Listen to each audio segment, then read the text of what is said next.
Well, in the U.S., as Senate Democrats gear up for Donald Trump's second impeachment trial in a week's time, the former president has until today, Tuesday, to formally respond to the charge against him. He's accused of inciting the deadly insurrection at the Capitol on January 6th.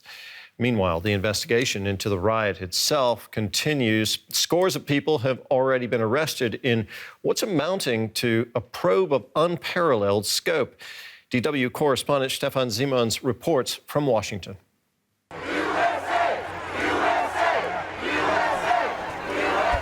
Fierce and diehard supporters of Donald Trump scaling the walls of the U.S. Capitol. These images showing what is now called an attack on democracy, an insurrection and failed coup attempt in which 5 people died, still causes disbelief and concern, shock and anxiety for millions of Americans today.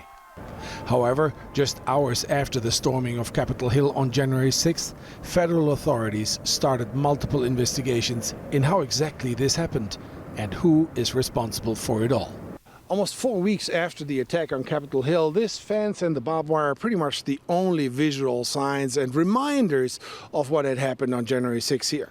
But behind the curtains and behind the doors, the investigation into what happened and who is responsible for this is in full gear. Hundreds of FBI agents at headquarters in Washington and from dozens of field offices all across the U.S. are following thousands of leads. Federal agents are sifting through an unprecedented amount of evidence, including at least 200,000 digital tip-offs from various social media platforms.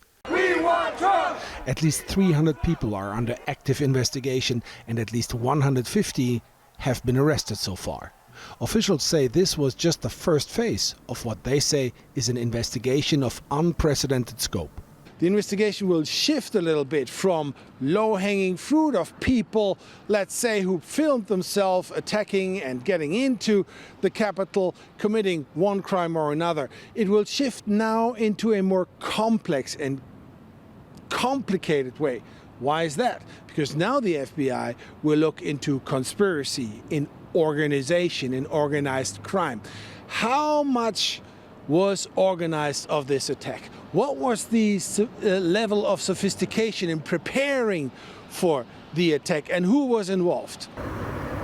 Federal authorities say they are in for the long haul when it comes to their investigations and answering these and other questions. Back on Capitol Hill, the temporary fence surrounding much of it will perhaps also remain for longer than originally planned. The interim chief of the Capitol Police wants it to become a permanent fixture.